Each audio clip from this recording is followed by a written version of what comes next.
Giustino Cherubin, oggi il D della Sensa, siamo qua a festeggiare Veneto Stato. Quale futuro vedi per questo movimento?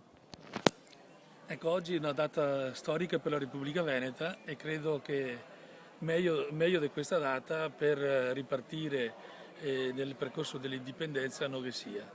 Il sposalizio della Repubblica Veneta con il mare fa sì che noi altri ne dai un nuovo stimolo, uno stimolo che è importante per la libertà del Veneto.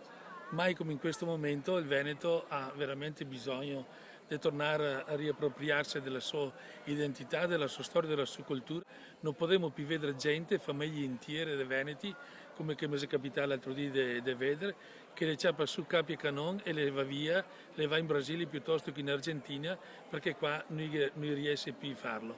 Dovremmo fare in modo che tutti i Veneti i resti nel Veneto, anzi che diventiamo come che siamo sempre stati terra di immigrazione, che questo vuol dire che la nostra economia la funziona in modo positivo e che sia benessere e ricchezza per noi altri, oltre che per altri che vogliono avere la nostra qualità della vita.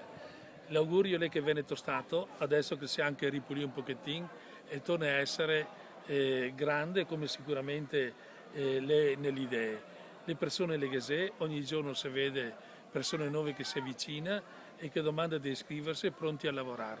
I Veneti col lavoro, io ho sempre avuto grande dimestichezza e il lavoro di Veneti porterà ancora il Veneto all'indipendenza.